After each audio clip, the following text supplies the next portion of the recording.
Okay, good morning everybody. Hope you can all hear me and the sound is all okay now. We just sit on mute for a few minutes just to let people come in to the session and get settled. So thank you for joining us today on our webinar, Remote Leadership and Planning for the Future. I'm Sam and I'm the Events Officer for the Growth Hub at SEMLEP. SEMLEP is a public-private body whose role is to help economic growth thrive across the South East Midlands. But during this difficult time, we're focusing on supporting businesses through our wide variety of business support, which includes these webinars. So during this webinar, we welcome your questions. So if you can use the chat facility on the right-hand side, you should have the option to do that. We'll come to those throughout the session. Chris will engage in those at various points throughout the hour. So if you pop them in there, we'll try not to miss any. So the coronavirus pandemic has presented some unknown challenges for leaders across the UK.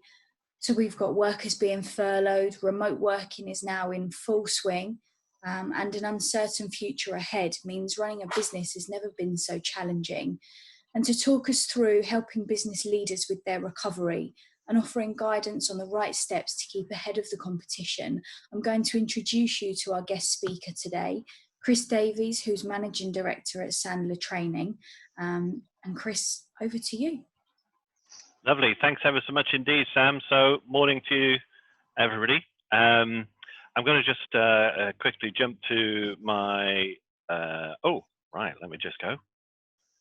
I'll just jump to the screen 1 second. Up front, it's a strange world, isn't it? So I guess today we've got the next 50 odd minutes together with the sound on mute and so on, but I'm going to try and come up with as many options as I can to make myself a little bit more engaging and compete with maybe Amazon deliveries, cat jumping on keyboards, kids wanted to know where things are, that sort of stuff, because that's the new world, isn't it?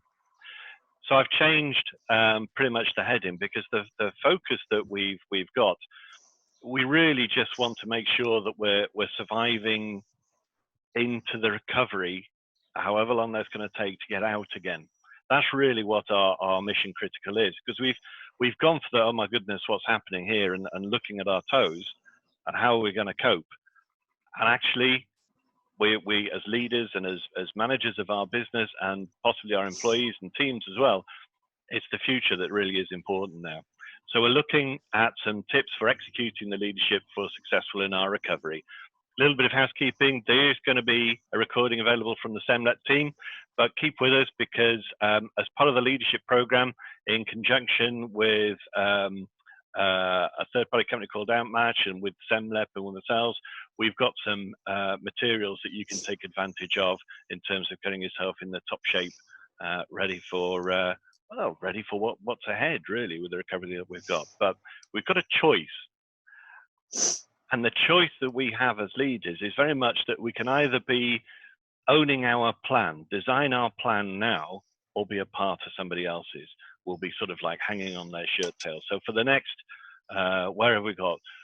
50 minutes that we've got together, we can't possibly cure everything. COVID is not going to get fixed in the next 50 odd minutes. Neither is a definitive answer to everybody's problems of every shape and flavor of everybody's style of business. But what we can do is really understand what potential we've got today and look at the 4 steps really of owning what it is we need for the future to get out of and to win and to be successful and whatever our goals and destinies are in our particular world. So at the moment, as you see with our 4 steps of skills practice and continuation, we're really looking at the awareness stage where we are today. And that's what I aim to do.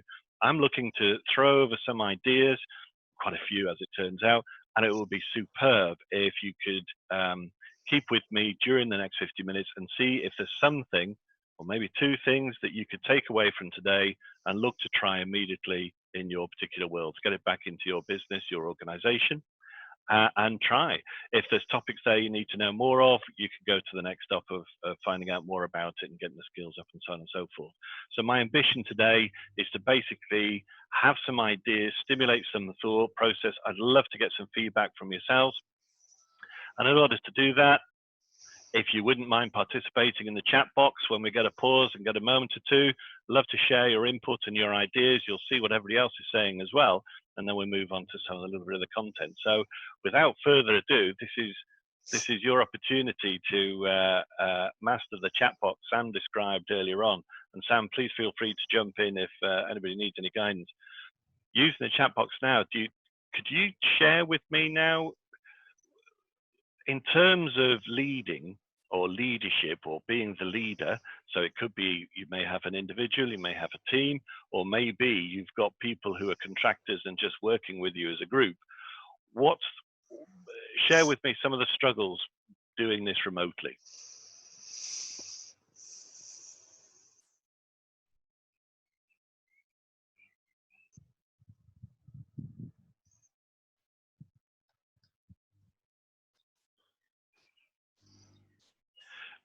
Thank you. Motivation. I love that one. Yeah, motivation. I don't know where you're coming from, Charmaine. I'm not sure what other people think as well. There's two, isn't there? There's our own, and then there's our teams. And in fact, isn't it the case that if we have people working for us, the passion we've got for our business, that's our job as leaders, to instill the passion in others. Easier said than done. So, and then there's our own motivation as well. Communication, lovely. It's a new world, isn't it, having to talk to people in this way? I guess as well, we've got a generational thing. Again, with people who I see on coaching, or whether it be in the classes, there's people who just jump into this as a blink of an eye. I can't think of anything more natural than communicating on the screen and the video. And then there's other people who, well, I haven't done this in a while, and you know, there's some fears to get through. It's communication. Oh, struggling. Andy, good word, struggle.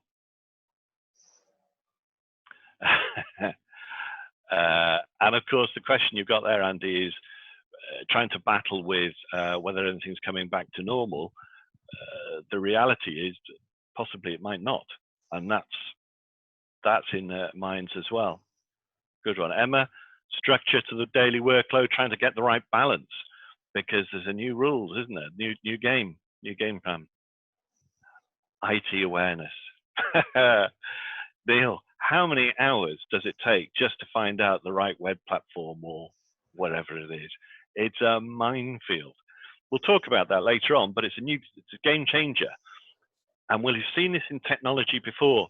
The established people are starting to get a little bit behind. Only 6-12 months ago, I don't think GoToWebinar would ever be argued about as being one of the best platforms out there.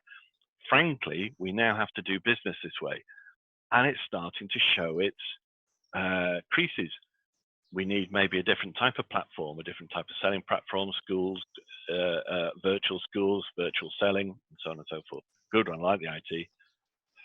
Yeah, it's the people management piece, Angie, and cash flow is always going to be very difficult, because Angie, as in the comments before about the uncertainty with sales and so on, how do we know how to manage the cash flow when we're uncertain of how the invoicing is going to pan out, and of course the state and the condition of the clients who've committed to the order? Good one. Lovely, thanks ever so much. Hopefully sharing that means that some of you may have felt some of these issues are our own, but actually we're in a similar boat, and this is what we're going to try and do now, is look at the leadership point of view. Oh, I'm sorry, James, if you can't see the comments. Sam, are you able to have a little tinker on that to make sure that the comments are shared? Yeah, just one moment. I'll have a look at that. Thanks ever so much. Thanks for shouting out, James. We'll get onto that. I'll carry on with the presentations. Everybody was talking about you, James. That's why we hid it from you. No, it's not sure. Okay, step one. We've got to jump into this. So I don't know if any of you have read Napoleon Hill, this particular book. It's up there with the Bible in terms of global sales. There's never a great time. If we sit and wait for the ideal time, we already have everybody running past us. We've got to try it.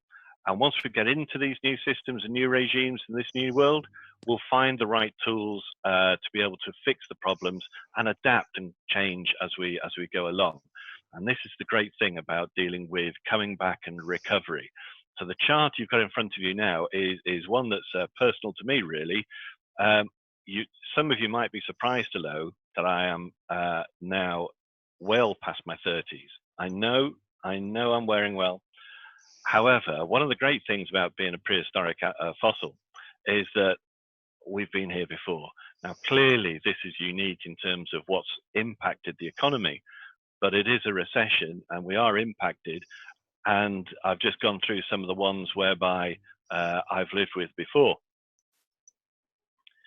Broadband connections can be variable. Chris, yours is a bit patchy. I'm on super duper speeds. I'm sure it might be somewhere else. Apologies if there is broadband connection issues. It will be in the system somewhere. But anyway, thank you for calling it out. So effectively, with the ERM system, for those of us on the call who maybe have remembered this in the 90s, the recession was caused. We then came out of that and we went into a recovery. The next impact that I remember in my career was .com. Then we have the financial crisis that's probably more in people's memories, and so on and so forth. That line is going to be spectacular in its decline going forward. But as sure as eggs is eggs, there's another one going the other way, however long it's going to take. In my career, in this area here, I headed up with Toshiba, the largest growth, and it was actually in the corporate manufacturing sector. Within the .com sector, I was leading teams in IBM, and we managed to achieve the best growth that the team's seen. And in the financial sector here, coming out of the recovery, I led a company internationally to become the fastest telco supplier in the industry in Europe. Now, I'm not saying that because it's great, but what I'd like to point out is the work happened about now. To enable the recovery to actually take place, there has to be a switch. Now, you'll hear this, and it's come from the state, but it's a great term, pivoting. And what we have to recognize is that the situation we've got as leaders means that we've gone nose down into the sand. And we can either stay there with our bottoms in the air, or actually we can pivot and change pretty much what it is we need to do. And mentally and our mindsets, we have to adjust now and start to look at the horizon and start to look at the recovery. And when we do that as leaders, actually it's rewarding for the teams that are there as well, because we change everything that's going forward. So the recovery is coming. We just have to decide when, and we can't wait for this to happen, because our credible competitors may actually be already planning for the recovery now.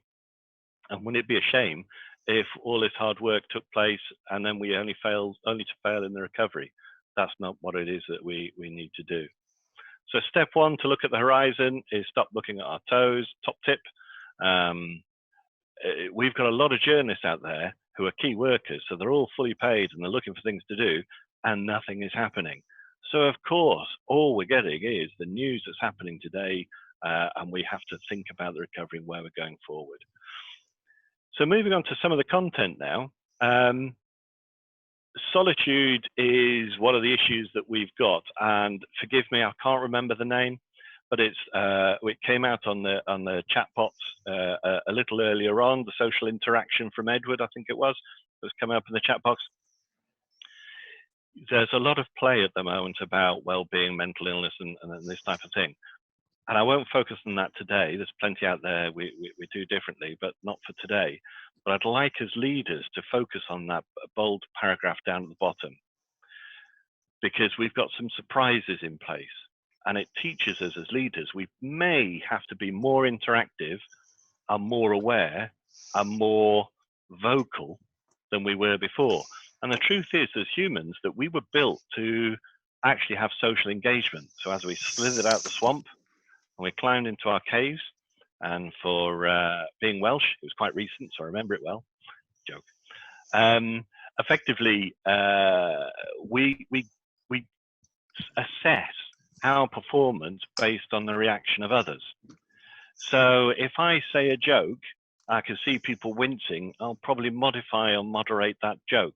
If I say something that's impressive and I can see rewarded by the interaction with others and its tonality, body language, I will actually gauge that and continue with my future performance.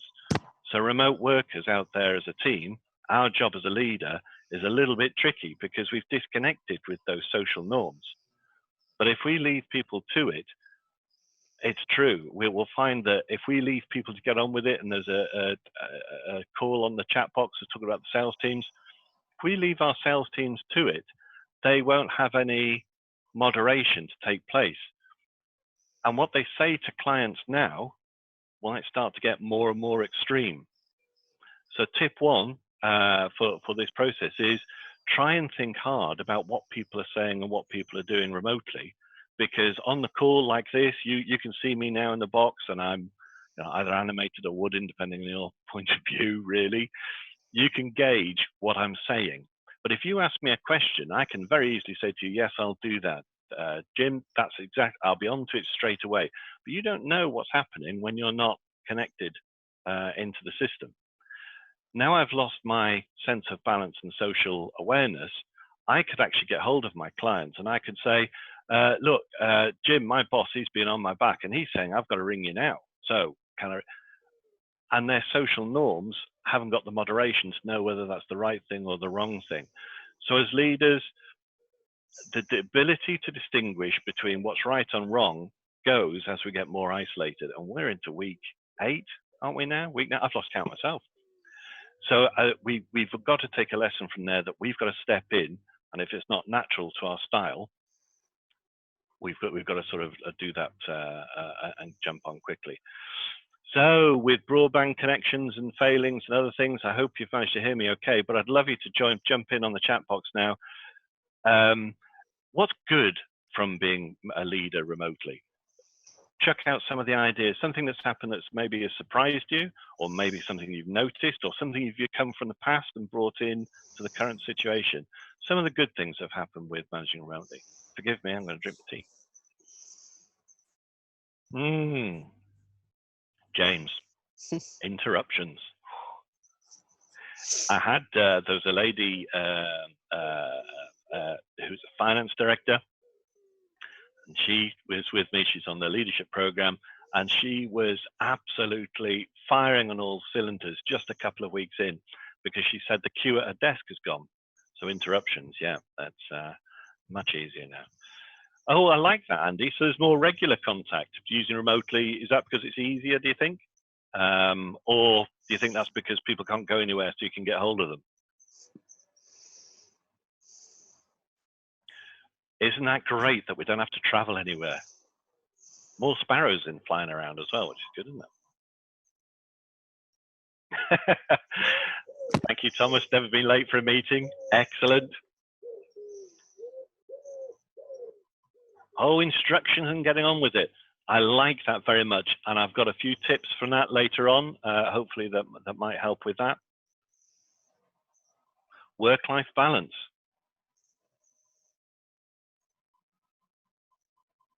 Carl, I'm really pleased you said that, because quite often on these, I'm finding there's a lot of people who aren't getting this right, who've coming into this world and it's new. I mean, myself, I've been a remote worker probably for about 20, 30 years and leading teams of various things, Europe and across the countries. So this is second nature to me. But people coming into the first time can quite often jump on the laptop at 7 in the morning, eat by the side, and then stop when somebody clubs them over the head because it's midnight. So I'm glad you've found the right bit. U-tools, there's some good ones out there, aren't there? And isn't it great that it's getting more natural?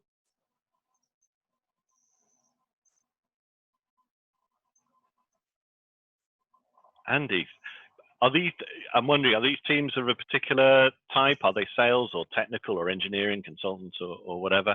But yeah, getting a regular contact with them is superb. And as they get more comfortable, their skills can improve as well, can't they? Well done for Stephen for managing to manage the background noise. Personally, I've got cats that have ignored me for 5 years until I spent more time doing this sort of thing. In fact, just jumped up now, and they seem to be all over me like a rash. But what's quite nice is everybody's in the same boat. So the odd doorbell ringing because it's Amazon, or the odd cat, or the odd kid coming in wanting whatever, I think is quite acceptable now, and it's quite refreshing, isn't it? So you got lots of positives coming through. Brilliant. Yes, everybody's in the same boat. Like that one, Thomas. Really good. Okay, so it's given me a great flavour of where to speed up and slow down, perhaps, coming through. Yeah, I think you're right, Thomas. It is acceptable, isn't it? Whatever happens. And the other thing I find that's quite refreshing, doesn't it make us human? The fact that, you know, I can share with you quite openly on a call with a dozen or so people on there that there's a cat roaming around, and she'll probably make a guest appearance in a minute or two. But I've got colleagues in the corporate world now. There's a particular guy who's doing a lot of video calls, and he's just given up with his dog. He just puts the dog on his lap now and does the calls. I'm not advocating this is the greatest thing and it's the norm, but it is acceptable, isn't it? And I think maybe the quality of life can improve with our interactions, less stress. Cool. So here's a key message, and I'd love you to grab a pen and paper. The slides are available afterwards as are the recording, but this is quite important, and I hope it's of value to everybody on the call today. But during the crisis, we can measure the competencies that drive a robust, predictable outcome. If you've got one of those, you're very likely to be able to modify along the way and have a successful conclusion. Because if we are courageous and we are strategic, we are thinking, we are planning, then actually we can modify as events crash around us. So during a crisis, communication, I guess, is key. And on the chat box we just had, it's lovely. I think we're calling it. We do it more often, and it's a formula for success. Some managers find this very difficult. If we're one of those, don't worry. It's just something we've got to practice and get more used to. Resilient, well, top tip, stop switching off. Stop looking at the news. That's the fastest way to get into something there. Innovative, where there's a problem, let's get this fixed. I think most people's rooms, you know, houses weren't built for conference calls selling products and solutions. However, after a couple of months, I bet you there's some work going on to make things better. We've got to be strategic in our thinking. Our clients are in this position too, and our clients' clients, which is feeding us our money and our invoicing, are having those sort of issues too. So we have to be strategic in our thinking and strategic in our selling plan and our selling process. I'll spend more on selling in the next webinar next week. However, if we are selling in a certain way, in a certain structure 2 months ago, we have to be doing something radically different now. It just, things that we say, that we do, our calls have to be radically different. And the way we manage people, and somebody put on there disciplinary, and the managing a staff as well, we have to be a lot smarter in the way we do things, a lot more careful. Influential, it's key, and just let's remember as a role model, what we do percolates through the organization, and now has never been a more important time, because we've lost some of the norms, we've lost body language, we've lost tonality to a certain degree. So we have to think more about the words we use, how people translate our meanings. And so it's important that we understand that what's going in our head may sound word perfect, but the perception of others is now going to have a larger role to play than it had before. We could fix interactions that weren't working quite well with a small correction. We've lost that now with technology and gadget. We've lost something there. And we have to be supportive. And that chat box as a group was outstanding, I think, from generally what we see. There's a real supportive message, speaking to people more often, teams across the UK. The reason why this is important is that linked to the survey results that come through, SEMLEP can provide you with a link to a third-party organization whereby you can see and measure your own resilience and qualities according to these competencies with that, and more details of that towards the end. So in terms of tools of how you can self-regulate, I'm a great one for coming up with things that are pretty simple, we can do dynamically, and we can apply to all opportunities as they come to us. And this is something, a simple measure, we call it our BAT triangle. It's a BAT triangle standing for, surprisingly, behaviors, attitudes, and techniques.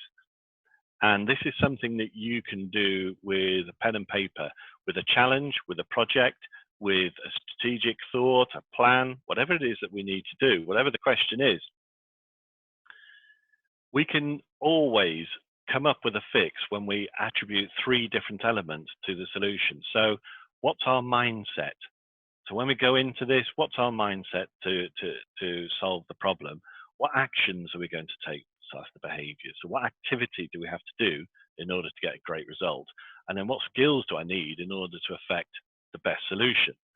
So in a crazy sort of example, if we don't think that we look great on the camera, on video, and we have to do something with our teams, that mindset will predetermine what it is that we do as a leader.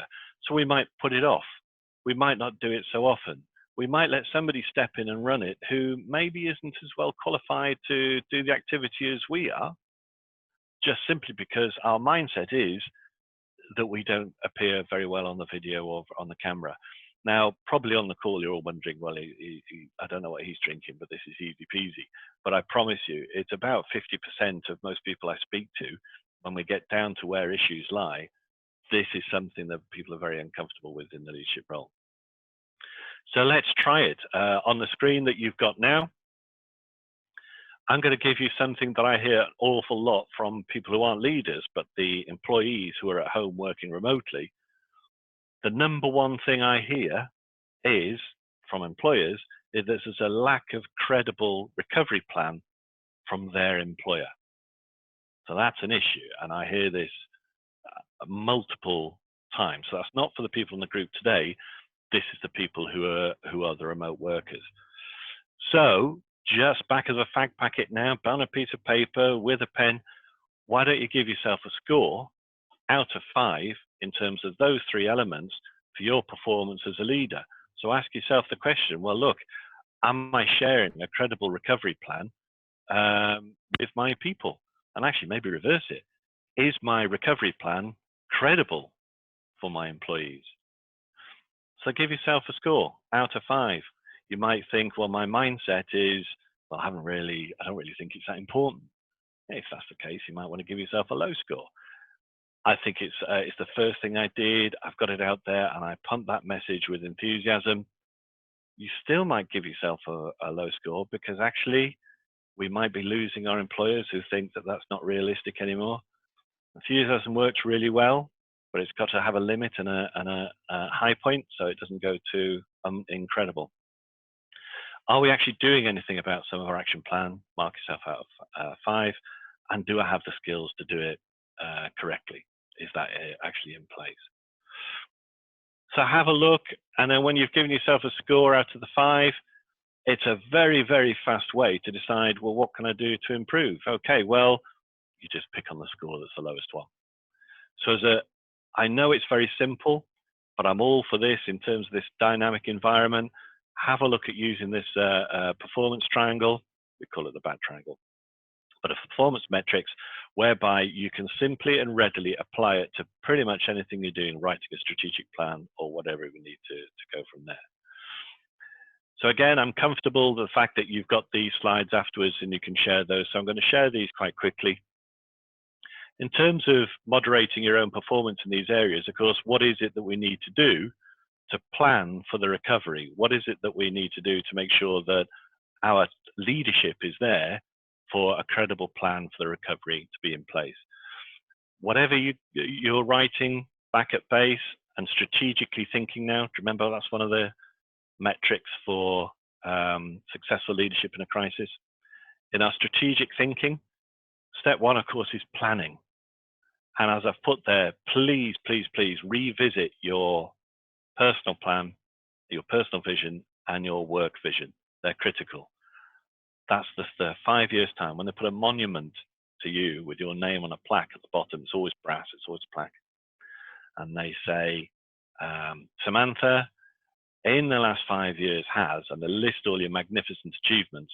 That's really what you're putting through in your personal and business vision. So planning, making sure that the visions and the goals are still credible and realistic. one of the facts of matter, one of the issues we've got now, do we have the right people structure in this new world? Because this isn't going back. It may, in a couple of years, revert a little bit, but that's as good as it gets. People are going with this new structure. So I do have positions in the business that I didn't have before. Some businesses didn't really have a social marketing presence.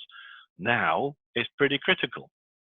Some people didn't really have positions where they're looking at the metrics and the KPIs of their business online. That's now more critical than ever before. You may wish to actually get third parties in. You don't have to employ everybody. So one, planning, critical. Structure of the organization will probably have to change. One of the things we have to look at straight away is the people. We may have people in the seats on the bus, but they may not be the right people. The people who got us to where we are today may not be the ones that we lead to in our recovery. So we have two questions. Do we reskill? Do we repopulate with new people? And people is really up there along with planning, of course. The process is, how can we measure that we're on track for the recovery? Do we need to adjust? We all know that with a great plan, that we have a revisit of the plan regularly to make sure that we can tweak, and that we've got the KPIs in place to make sure that we're on track with the plan. And finally, reinstill this passion. Again, don't remember the name, but it came out very early on the first chat box, trying to make sure that we have a way of translating our passions into the people at home who are currently quizzical about whether this is going to happen. Again, one of the group today called out that there's nervousness within the sales team that there is a recovery plan or that it's achievable. That's all linked to passion, isn't it?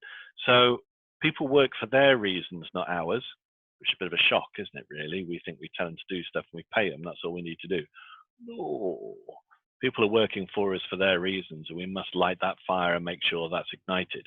And we've got to really re-engage and re-energize our leadership to make sure it's credible. Infinity and beyond speeches work for a little moment in time, and we may look magnificent, but as you may have seen from prime ministers and others, it has its place. But if we keep saying it in that style and actually something different happens, people stop listening and the engagement starts to distance. We're leaders, it's the same with us. So just being positive and upbeat, it won't be enough to sustain movement and keep the passion in place. So those are the 6. We don't have time, but if anybody wants to know more about the 6, you know where to reach me, call out. There's other stuff that we can do on there. But just as headings on the planning, strategic plan, I think that's a great place to start. So again, in the chat box, looking at the new world where we're at now, just a second or two, do you fancy calling out some of the metrics you're tracking now as leaders with your teams remotely?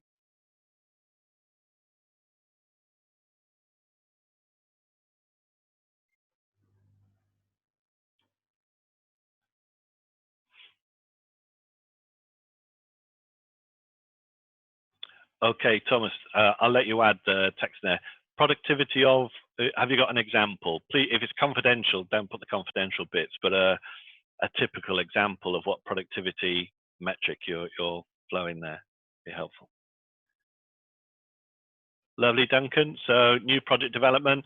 I'm guessing by that, a project development will be a step-based process. So step 1 is this, step 2 is this, and so on and so forth, and sign-ins along the way. Is that what you're meaning? Yeah, putting KPIs for those.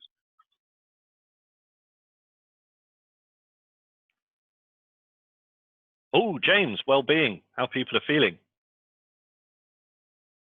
Oh, I bet that's interesting.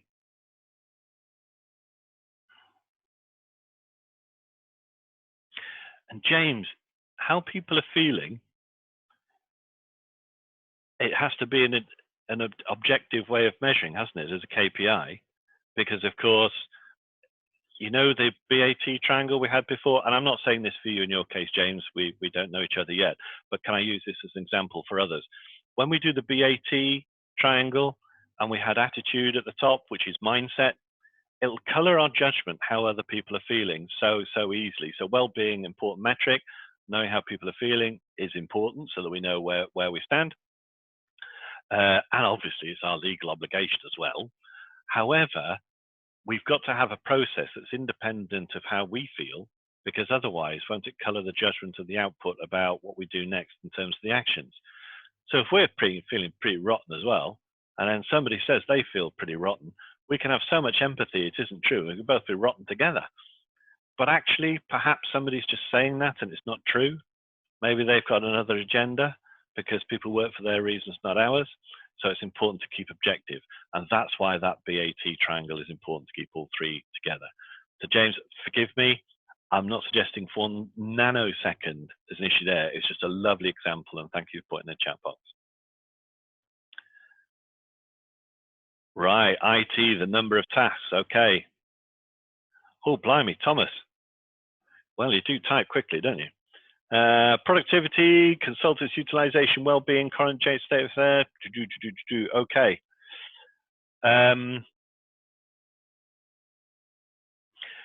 That's quite a list, and it's lovely that you got the KPIs for the group generally. How many of those need to be revisited and rewritten? Because the clients have changed drastically. Some of the clients are going to be shutting down, and they're going to change the way they want their teams to interact with their suppliers. For example, for those of you running sales teams, can we second guess now how many buyers are going to want to sit down in the morning and have a time set aside so that they can have a sales call with people? Is that going to stay the same, or is it going to radically change? And I think we don't need too much of a crystal ball for that one. So how are our suppliers going? Which goes back to Thomas's point about the list of KPIs for the various elements of the business. They're there, they're important. Do we need to revisit each one and rewrite them because the rule book's been thrown out? Yeah, people do like to unload. Again, on the call, we've got a third party who do this. It's not a Sandler thing at all. But we use a corporate motivation measurement tool. So it's not sort of things you see on the Tinterweb and so on and so forth. But people unloading and all the rest of it, as leaders, we've got to be authentic in the way that we're doing that. So again, I'm thinking about experienced leaders who've come to me. Some leaders have an issue of stopping the flow. I mean, because for those of us who've done it, if we say how you're feeling and we get the full force, how on earth do you stop it? Because it's quite an emotional moment, isn't it? How do we prevent everything coming onto our shoulders as though it's our fault, or it's something that we have to fix, and their accountability and responsibility is dropped off? So starting it is great. Having that, so again, with the BAT triangle, mindset to do it, fantastic. What it is that we do, well, we sat down and had an opportunity for people to share. That's great, but maybe it's the skills that we look at to try and stem that. By the signs of things, James, you're quite, because you're asking those questions, it's a world you know well. I'm sure you'll know what I mean. When we first do it, it can be a surprising experience, can't it? Yeah, so regularly changing the KPIs. Yeah, reallocating resources and the flexibility. This new world allows us to do that, doesn't it? I like that, Thomas. I'll steal that one and pretend I said it. Thank you for the chat box. Very, very speedily. Just remember the purpose of management, the fundamentals haven't changed. The way we're going to apply it has definitely changed. So as leaders, we've got 4 hats. We're not just one badge of leader or one badge of manager. We're going to be a supervisor, we're going to be a trainer, we're going to be a coach, we're going to be a mentor at different places. And if anybody wants to know the percentage of times we should spend on those, then that's another session.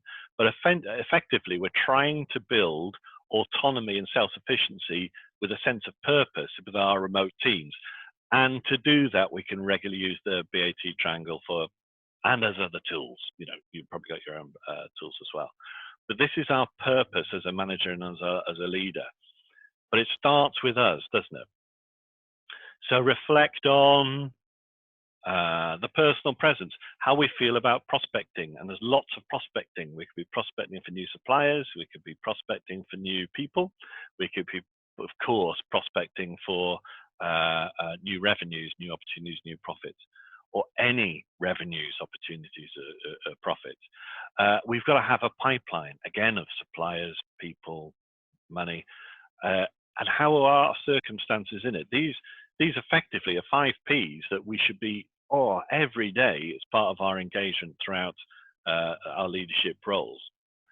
And we have to be demonstrating this and showing this to others so that they get a reflection, they are a reflection of that.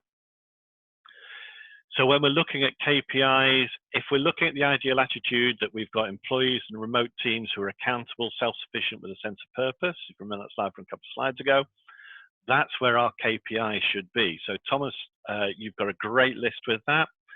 If others haven't got quite the same sort of list, it's balancing the list of the things we want to measure with, are we writing KPIs that are demonstrating our employees' remote commitment, our desire, our outlook, and our responses? And that might be, by the way, the cat is now having its cat biscuits. You may come through on the call. This new world. But effectively, rewriting the KPIs in that manner might start to get some of the points that are coming out, that the human side of this is coming out very much in the chat, isn't it? And by looking at KPIs, looking at the attitude of our employees is very, very important.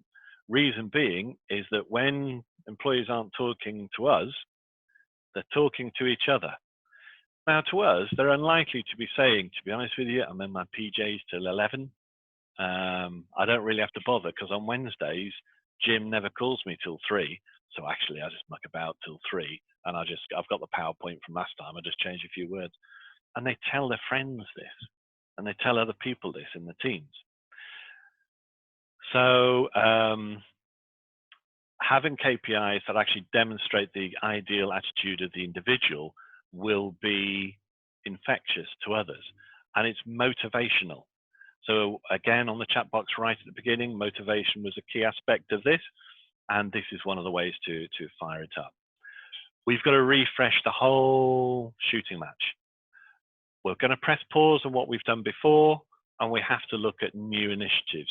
So if we're just looking at people, for example, so using technology for recruiting, I've been doing for about 6-7 years, maybe within my current role. Prior to that, it was the norm with me in blue chip world. But coming into this, a lot of businesses said, well, no, I like to read the CV and I like to meet people. And it's quite a traditional process. And when I suggested to do an interview on video, they said, well, I'm not sure people would like that. And I'd find great candidates saying, well, I'm not sure I'd want to be on a video and all this type of thing. But it's a fantastic tool. So that's an example. We've got talent. It's got to be up there on our list of leadership issues. Because again, we might not have enough people. We might have too many people. But sure as eggs is eggs, we're going to have the wrong shape of people or the wrong people on the wrong seats on the bus. And we need to do something about that. And so recruiting and interviewing is going to be key. So we need to stop thinking too much about how we've done it before and absolutely afresh, looking at the assessments tools, because we can't do this by CVs alone. Some fast facts for you. It's with the government board, the educational system, 17% of a graduate CV is accurate, 17. So after you've put the name and address, I think that's 17%, isn't it, of what a graduate would put in the CV? So we can't rely on the norms before. So I never have. But a lot of people are coming into this where CV is king. So we need support. We need technology to support us, not to take away and replace. We still need our 20 years experience, 30 years experience is important. But losing some of the norms, we have to have some support. And we've got some great tools that have always been there, but we need to look at them afresh and revisit them about how we engage with people. So video interviews, well, I won't have a CV. Let's have a recording of you on the camera reading out what it is that you've done. And here's a question I'd like you to answer. What interviews need to do? So again, I'm not as a plug, but purely for practice. If any of you want to know a way of practicing that sort of thing, if you've never done it before, give me a shout. I've got a couple of people off the top of my head where you can get a credible trial with these things. It won't cost you any money just before you get into going ahead. So there's new experiences, new behaviors. We've got to really make them fit for our new purposes, because they are quite superb, and they will elevate our performance and our achievements, bringing people into the business without a shadow of a doubt. And when we're doing a plan and preparation before, remember the 6 elements on the wheel that we had when looking at our strategic positioning. We've got to look at our own new professional behaviors. So how we manage our territories. We've got some people who are across the UK, some people on the call who are European, and some people are owner drivers who are working their territories. But is it the same now, and can we broaden the horizon? Maybe you've got franchises and you've got license agreements for a territory. Well, license agreements for a territory is slightly different now when people are coming at us because they've clicked on a link, and they could be from anywhere. So let's revisit our territory, the strengths, weaknesses, whatever opportunities and threats are around a couple of months ago have to be different today. So let's not assume, let's go through the exercise. I have, and it was quite surprising. And I did a review on the 6 Ps. I did a review and I looked at my competition in my business and in my world, and it was radical, the change. It just didn't make sense before. And players who were there a couple of months ago are now irrelevant and obsolete. And players who I'd written off a few months ago are now absolutely my number 1 competitive threat, and I'll have to adjust. Growth potential, profit margins, actually we might not get as much money for what we sell anymore. We might have a stock issue because we've got loads of stuff that nobody wants anymore currently sat there, and we've got to do something with it. And we have to actually cut our cloth now to the new world, because whatever happens with our recovery, we've got months, years of working with this. But the recovery will happen. It always does, and it always will. So the final thing is, and probably the most important area for us, is really looking at our coaching ability. So you may recall the 4 hats of leadership. Very much the biggest, the most mistaken one is coaching. And I would say 10 out of 10 people surveyed will say they use coaching, and it's the norm. And then when we'll actually work through the BAT of what's actually going on, about 9 out of 10 of those will be mentoring. And there is a human instinct. We become leaders because we're good at stuff. We can do it, and we've got experience, and we've achieved something, and we get to the end result. And when we're coaching, our mindset automatically defaults to somebody struggling. So it's a great opportunity to fix stuff. That's not coaching. Whoa. I remember in Zurich, 20 years ago, went management school in Zurich. I can remember being high pressured and delivering great results and all this type of thing. And then they said, you've got to allow people to make mistakes. And this notion was obviously stupid. The man was a buffoon. Now I'm a bit more grey-haired and less haired and grey. I know it's the most powerful tool that we've got. So coaching at the right time in the right way is a wonderful, wonderful art, now more than ever. And empathy is very much at the top of the form. So we've got to be great at the coaching element. So back to you on the call today. I'm just going to ask you from the last few slides and takeaways. Listen, there's probably dozens of ideas that I've thrown over there. Can you just put 1 or 2 ideas that you think you'd like to try and take back to the office? Can you hear the cat? Put it in the chat box if you can hear the cat. That would be lovely. Yeah, so any takeaways from the last few slides that you'd like to think about, apply, try, poke, research more, get into the knowledge step, skill step, or whatever from the last few slides? Coaching, lovely. Stephen, it's a dark art.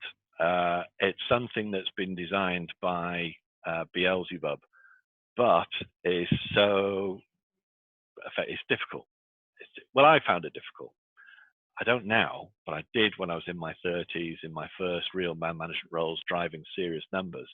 Coaching was usually the thing that took in the back seat. And the outcome is I worked harder and I worked all the hours. It's like having a line of 10 people, all with a bag of coal each. And as they struggle, if we don't coach them how to do it properly, we'll end up picking up everybody else's bags of coal and carrying them over the road because nobody else will do it because we're the leader. So coaching is the thing that means that we can have a work-life balance. Yeah, Neil, and don't be too hard on yourself. I bet you're doing a great job, but I think maybe by revisiting, we can sharpen some of the things and change the message according to the people who are motivated. So remember, there are 4 key motivators for people. There are people who like detail. There are people who don't want any detail whatsoever, and they just want A or B, no facts. We've got people who love the social engagement, a bit of a joke, rubbish with detail. And then we've got people who want to be secure and safe, and they want an extra week to think about it before they even come to the conclusion. So maybe it's the same message, but only 25% of them are going to get it right. We actually have to make sure that maybe we say the same message 4 different ways so that 100% of them get the message right.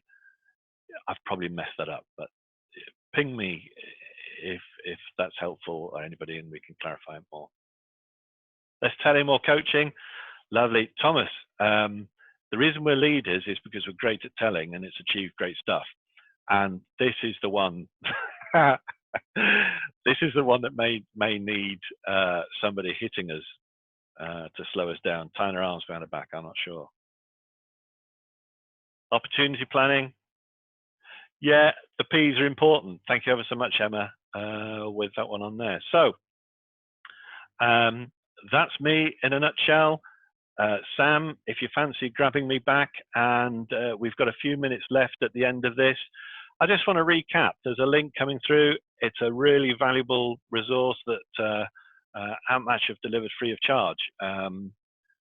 And it's something that I've done and other people have done. It's a great resource, and that can tie you in with the survey results coming through there. But if anybody have any questions, we've got a few minutes at the end of this, then I'll be happy to answer them.